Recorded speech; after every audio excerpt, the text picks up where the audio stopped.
Hi hello friends, ನಮಸ್ಕಾರ. ನೀವು ನೋಡ್ತಾ ಇರೋದು Prithvi jobs YouTube Kannada channel. Friends, ನಮ್ಮ ಪೃಥ್ವಿ ಜಾಬ್ಸ್ ಚಾನಲ್ಗೆ ಎಲ್ಲರಿಗೂ ಸುಸ್ವಾಗತ. ಪ್ರತಿಯೊಂದು ಹೊಸ ಉದ್ಯೋಗ ಮಾಹಿತಿ ಬಂದಿದೆ. ಕರ್ನಾಟಕ ಸರ್ಕಾರದ ಕಲ್ಯಾಣ ಕರ್ನಾಟಕ ರಸ್ತೆ ಸಾರಿಗೆ ನಿಗಮದಲ್ಲಿ ಹೊಸ ಹುದ್ದೆಗಳನ್ನು ಅರ್ಜಿ ಕರೆದಿದ್ದಾರೆ. ಇಲ್ಲಿ 2 ಹುದ್ದೆಗಳು ಖಾಲಿವೆ ಮತ್ತು ಯಾರು ಅಪ್ಲೈ ಮಾಡಬೇಕು, ಎಜುಕೇಷನ್ ಏನಿರಬೇಕು ಹಾಗೂ ಸ್ಯಾಲರಿ ಯಾವ ರೀತಿ ಇರುತ್ತೆ, ಅಪ್ಲೈ ಮಾಡೋದು ಹೇಗೆ, ಯಾವ ಹುದ್ದೆಗಳಂತ ನಿಮಗೆ ಈ ವಿಡಿಯೋದಲ್ಲಿ ಎಲ್ಲವನ್ನು ಸಂಪೂರ್ಣ ಹೇಳ್ತೀನಿ. ವಿಡಿಯೋನ ಎಲ್ಲೂ ಸ್ಕಿಪ್ ಮಾಡದೆ ಕೊನೆತಗೊಂಡು ಹಾಗೆ ಮಾಹಿತಿ ಇಷ್ಟ ಆದರೆ ಲೈಕ್ ಮಾಡಿ ಮತ್ತು ಶೇರ್ ಮಾಡಿ, ನಿಮ್ಮ ಅನಿಸಿಕೆಯನ್ನು ಕಮೆಂಟ್ ಮಾಡಿ. ಹಾಗೆ ಹೊಸಬರು ಯಾರು ನಮ್ಮ ಚಾನಲ್ ನೋಡ್ತಾ ಇರೋರು ನಮ್ಮ ಚಾನಲ್ನ ಸಬ್ಸ್ಕ್ರೈಬ್ ಮಾಡಿಕೊಳ್ಳಿ. ಹಾಗೆ ಪಕ್ಕದಲ್ಲಿ ಇರ್ತಕ್ಕಂಥ ಬೆಲ್ ಐಕಾನ್ ಮಾಡಿಕೊಂಡು ನಾವು ಅಪ್ಲೋಡ್ ಮಾಡೋ ಪ್ರತಿಯೊಂದು ನಿಮಗೆ ನೋಟಿಫಿಕೇಷನ್ ಬರ್ತವೆ. ಹಾಗೂ CSCB ಜಾಬ್ ಬಗ್ಗೆ ಸರ್ಕಾರಿ ಮಾಹಿತಿಗಳು ದೊರೆತಿದೆ. ಓಕೆ ಫ್ರೆಂಡ್ಸ್, ಇಂದಿನ ವಿಷಯಕ್ಕೆ ಹೋಗೋಣ. ನೋಡಿ ಫ್ರೆಂಡ್ಸ್,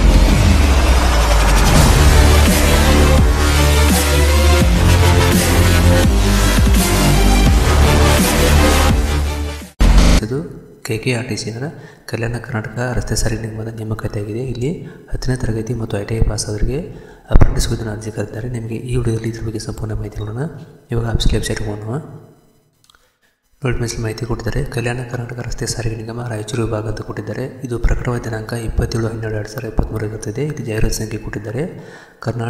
ಕಲ್ಯಾಣ ಕರ್ನಾಟಕ ರಸ್ತೆ ಸಾರಿಗೆ ನಿಗಮ ರಾಯಚೂರು ವಿಭಾಗದಲ್ಲಿ ಶಿಕ್ಷಕ ಕಾಯ್ದೆ 1961 ಅನ್ವಯ ತಾಂತ್ರಿಕ ಶಿಕ್ಷಕ, ಆಟೋ ಮೆಕ್ಯಾನಿಕ್, ಆಟೋ ವಿದ್ಯುತ್, auto welder, auto body fitter ಹಾಗೂ ಆಟೋ ಪೇಂಟರ್, ಆಟೋ ಮಷಿನಿಸ್ಟ್ ವೃತ್ತಿಯಲ್ಲಿ ಶಿಕ್ಷಕ ತರಬೇತಿ ಪಡೆಯಲು ಇಚ್ಛಿಸುವ ಅಭ್ಯರ್ಥಿಗಳು ಆಯಾ ವೃತ್ತಿಗಳಿಗೆ ನಿಗದಿಪಡಿಸಿರುವ ವಿದ್ಯಾರ್ಥಿ ಹೊಂದಿದ್ದಲ್ಲಿ ಆನ್ಲೈನ್ ಮೂಲಕ ರಿಜಿಸ್ಟರ್ ಮಾಡಿ ಅರ್ಜಿಯನ್ನು ಸಲ್ಲಿಸಬೇಕಂತ ಕೊಟ್ಟಿದ್ದಾರೆ. ದಿನಾಂಕ ಬಂದ್ಬಿಟ್ಟು 11/1/2024 ಬೆಳಗ್ಗೆ 11 ಗಂಟೆಗೆ ಇಂಟರ್ವ್ಯೂ ಇರ್ತಾವೆ.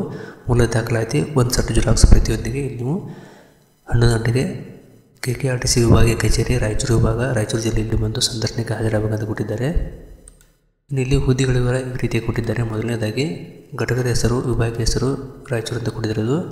ಆಟೋ ಮೆಕ್ಯಾನಿಕ್ ಬಂದ್ಬಿಟ್ಟು ಟೋಟಲಾಗಿ 46 ಹುದ್ದೆ ಖಾಲಿವೆ, 1 ವರ್ಷ ಅವಧಿ ಕೊಟ್ಟಿದ್ದಾರೆ. ಆಟೋ ವಿದ್ಯುತ್ ಹುದ್ದೆಗಳು 28 ಹುದ್ದೆ ಖಾಲಿವೆ, ಅವರು 1 ವರ್ಷ ಕೊಟ್ಟಿದ್ದಾರೆ. ಆಟೋ ವೆಲ್ಡರ್ವರಿಗೆ 20 ಹುದ್ದೆಗಳು, ಅದು 1 ವರ್ಷ ಇರುತ್ತದೆ. ಆಟೋ ಬಾಡಿ ಫಿಟರ್ ಹುದ್ದೆಗಳು 20 ಹುದ್ದೆ ಖಾಲಿವೆ, ಅದು 1 ವರ್ಷ ಇರುತ್ತದೆ. ಆಟೋ ಪೇಂಟರು 10 ಹುದ್ದೆ ಖಾಲಿವೆ, ಅದು 1 ವರ್ಷ ಇರುತ್ತದೆ. ಆಟೋ ಮಷಿನಿಸ್ಟ್ ಬಂದ್ಬಿಟ್ಟು 9 ಹುದ್ದೆ ಖಾಲಿವೆ, ಅದು 1 ವರ್ಷ ಇರುತ್ತದೆ. ಟೋಟಲ್ ಆಗಿ 133 ಹುದ್ದೆ ಖಾಲಿವೆ ಅಂತ ಕೊಟ್ಟಿದ್ದಾರೆ.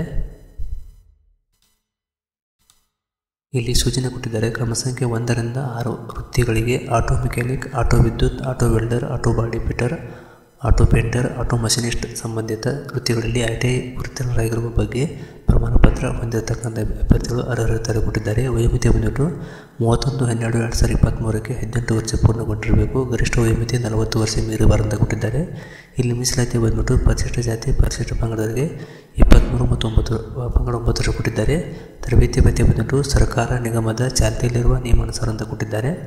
ಹಾಗೆ ಇಲ್ಲಿ ಸೂಚನೆ ಕೊಟ್ಟಿದ್ದಾರೆ. ಅರ್ಜಿನೂ ಈ ವೆಬ್ಸೈಟ್ ಮೂಲಕ ಆನ್ಲೈನ್ ಮೂಲಕ ಸಲ್ಲಿಸಬೇಕಂತ ಕೊಟ್ಟಿದ್ದಾರೆ. ಅದನ್ನು ಲಿಂಕಲ್ಲಿ ತೋರಿಸ್ತೀನಿ. ಆಮೇಲೆ ಯಾವ ರೀತಿ ಇರುತ್ತೆ ಅಂದರೆ ಇಲ್ಲಿ ನಂತರ ಆ್ಯಕ್ಟಿವೇಷನ್ ಇಮೇಲ್ ID ಕೊಟ್ಟಿದ್ದಾರೆ. ಇಮೇಲ್ ID ಇರಬೇಕು. ಪಾಸ್ವರ್ಡ್ ಮಾಡ್ಕೊಂಡು ಲಾಗಿನ್ ಮಾಡಿ ಅದನ್ನು ಸಲ್ಲಿಸಬೇಕಂತ ಕೊಟ್ಟಿದ್ದಾರೆ.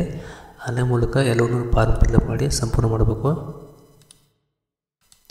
ಇಲ್ಲಿ 2ನೇದಾಗಿ ಶಿಕ್ಷಕಗಳ ಆನ್ಲೈನ್ ನೋಂದಣಿಗೆ ಆಧಾರ್ ಕಾರ್ಡ್ ಮತ್ತು SLC ಅಂಕಪಟ್ಟಿ ವಿವರಗಳ ಬೇಕಂತ ಕೊಟ್ಟಿದ್ದಾರೆ.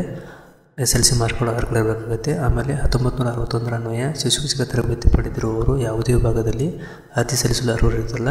ಒಂದು ವೇಳೆ ಅಂಥ ಅಭ್ಯರ್ಥಿಗಳು ಅರ್ಜಿ ಸಲ್ಲಿಸಿದಲ್ಲಿ ಅವರ ವಿರುದ್ಧ ಪೊಲೀಸ್ ಮೊಕದ್ದಮೆ ದಾಖಲಿಸಿದರೆ ಆಲ್ರೆಡಿ ಅಪ್ಲಿಕೇಶನ್ ಹಾಕಿದರು ಇದಕ್ಕೆ ಬರಲು ಅಂತ ಕೊಟ್ಟಿದ್ದಾರೆ. ತರಬೇತಿ ಪಡೆಯುವ ಅಭ್ಯರ್ಥಿಗಳಿಗೆ ತರಬೇತಿ ಮುಗಿದ ನಂತರ ನಿಗಮದಲ್ಲಿ ಕೆಲಸ ಒದಗಿಸುವ ಬಗ್ಗೆ ಯಾವುದೇ ಸಂಬಂಧಪಟ್ಟಕ್ಕೆ ಒಳಪಟ್ಟಿರುವುದಿಲ್ಲ ಕೊಟ್ಟಿದ್ದಾರೆ. ತರಬೇತಿ ಪಡೆಯಲು ಆಯ್ಕೆಯಾದರೂ ಶಿಕ್ಷಕ ಕಾಯ್ದೆ 1961 ಅನ್ವಯ ನಿಯಮಗಳ ತದನಂತರ ತಿದ್ದುಪಡಿ ಹಾಗೂ ಷರತ್ತು ನಿಬಂಧನೆಗೆ ಒಳಪಡುತ್ತಾರೆ ಕೊಟ್ಟಿದ್ದಾರೆ. ಆಯ್ಕೆಗೆ ಸಂಬಂಧಿಸಿದ ಯಾವುದೇ ರೀತಿಯ ಶಿಫಾರಸು ಅಥವಾ ಒತ್ತಡಗಳಿಗೆ ಆಸ್ಪದ ಇರುವುದಿಲ್ಲ. ಆಯ್ಕೆ ಸಂಬಂಧಿಸಿದ ಪ್ರಾಧಿಕಾರಸ್ಥರ ಆಯ್ಕೆ ಸಮಿತಿ ತೀರ್ಮಾನವೇ ಅಂತಿಮ ಅಂತ ಕೊಟ್ಟಿದ್ದಾರೆ. ಕನ್ನಡ ಭಾಷೆ ಓದಲು, ಬರೆಯಲು ಮತ್ತು ಮಾತನಾಡಲು ಬರುವ ಅಭ್ಯರ್ಥಿಗಳು ಮಾತ್ರ ಅರ್ಜಿ ಸಲ್ಲಿಸಬೇಕಂತ ಕೊಟ್ಟಿದ್ದಾರೆ.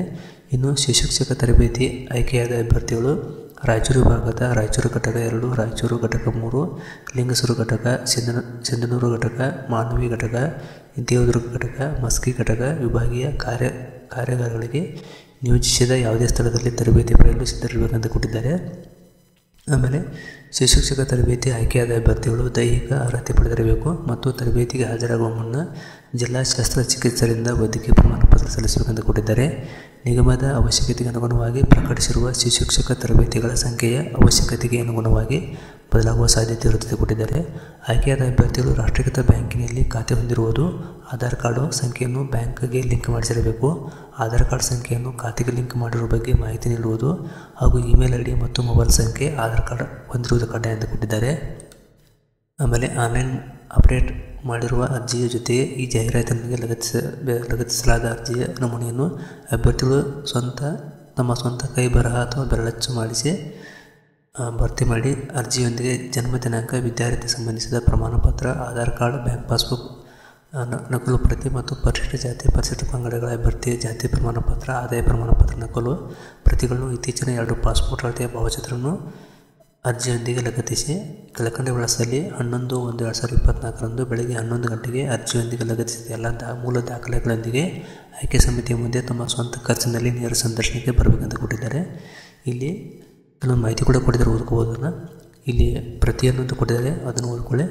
ಈ ರೀತಿ ನೀವು ಬಂದು ನೇರವಾಗಿ ಇಂಟ್ರ್ಯೂ ಹೋಗ್ಬೋದು. ಇವಾಗ ಅರ್ಜಿನ ಯಾವ ರೀತಿ ಸಲ್ಲಿಸಬೇಕಂತ ನೋಡ್ತೀನಿ ನೋಡಿ ಫ್ರೆಂಡ್ಸ್. ಇದು ಅಪ್ರೆಂಟಿಸ್ಶಿಪ್ಗೆ KSRTC ಅಪ್ರೆಂಟಿಸ್ಗೆ ಅಪ್ಲೈ ಮಾಡೋ ಲಿಂಕ್ ಆಗಿದೆ. ನೀವು ಇಲ್ಲಿಂದ ಅರ್ಜಿನ ಸಲ್ಲಿಸಬೇಕು. ಅಪ್ರೆಂಟಿಸ್ಶಿಪ್ ಅಂತ ಕೊಟ್ಟಿದ್ದಾರೆ. ನೀವು ರಿಜಿಸ್ಟರ್ ಮಾಡ್ಕೊಂಡು ಲಾಗಿನ್ ಮಾಡ್ಕೊಂಡು ಇಲ್ಲಿಂದ ಅರ್ಜಿನ ಸಲ್ಲಿಸ್ಬೋದು. ಇಲ್ಲಿ ಅಪ್ರೆಂಟಿಸ್ಶಿಪ್ ಸ್ಟೇಟಸ್ ಅಂತ ಕೂಡ ಕೊಟ್ಟಿದ್ದಾರೆ. ಮೊದಲೇ ನೀವು ಅಪ್ರೆಂಟಿಸ್ಗೆ ಅರ್ಜಿಯನ್ನು ಸಲ್ಲಿಸಿ ಆಮೇಲೆ ಅಲ್ಲಿ ಪ್ರಿಂಟ್ಔಟ್ ತೊಗೊಂಡು ಜೊತೆಗೆ ಆಗಲೇ ಹೇಳಿದ ರೀತಿ ಎಲ್ಲ ಡಾಕ್ಯುಮೆಂಟನ್ನು ತೊಗೊಂಡು ನೇರವಾಗಿ ಅವ್ರು ಕೊಟ್ಟಿರೋಂಥ ಟೈಮಿಗೆ ಮತ್ತು ಡೇಟಿಗೆ ಸಂದರ್ಶನಕ್ಕೆ ಹೋಗ್ಬೋದು. ಇದು 1 ವರ್ಷದ ಅವಧಿವರೆಗೆ ಮಲಗಿರ್ತಕ್ಕಂಥ ಅಪ್ರೆಂಟಿಸ್ ಆಗಿರುತ್ತದೆ. KSRTCಯಲ್ಲಿ 10th ಮತ್ತು ITI ಮುಗಿಸಿದವರು ಮೇಲ್ಗಡೆ ಕೊಟ್ಟಂಥ ಎಲ್ಲ ಮಾಹಿತಿಯನ್ನು ಓದ್ಕೊಂಡು ನೀವು ನೇರವಾಗಿ ಸಂದರ್ಶನಕ್ಕೆ ಹೋಗ್ಬೋದು. ಇಂಟ್ರೆಸ್ಟ್ ಇದ್ದವರು ಅರ್ಜಿಯನ್ನು ಸಲ್ಲಿಸಬಹುದಾಗಿದೆ. ತಮಗೆ ಈ ಮಾಹಿತಿ ಇಷ್ಟ ಆಗಿದೆ ಅನ್ಕೋತೀನಿ. ಈ ಎಲ್ಲ ಲಿಂಕನ್ನು PDF ಲಿಂಕನ್ನು ಮತ್ತು ವೆಬ್ಸೈಟ್ ಲಿಂಕನ್ನು ವಿಡಿಯೋಗಳನ್ನ ಕೊಟ್ಟಿದ್ದೀನಿ, ಅಲ್ಲಿ ನೋಡ್ಕೊಂಡು ಅರ್ಜಿಯನ್ನು ಸಲ್ಲಿಸಬಹುದು. ಓಕೆ ಫ್ರೆಂಡ್ಸ್, ತಮಗೆ ಈ ಮಾಹಿತಿ ಇಷ್ಟ ಆಗಿದೆ ಅನ್ಕೋತೀನಿ. ದಯವಿಟ್ಟು ಇಷ್ಟ ಆದರೆ ಒಂದು ಲೈಕ್ ಮಾಡಿ ಮತ್ತು ಶೇರ್ ಮಾಡಿ, ನಿಮ್ಮ ಅನಿಸಿಕೆ ಕಮೆಂಟ್ ಮಾಡಿ. ಫ್ರೆಂಡ್ಸ್, ವಿಡಿಯೋ ನೋಡೋದಕ್ಕೆ ತುಂಬ ಧನ್ಯವಾದಗಳು. Thanks for watching. Jai Hind, Jai Karnataka.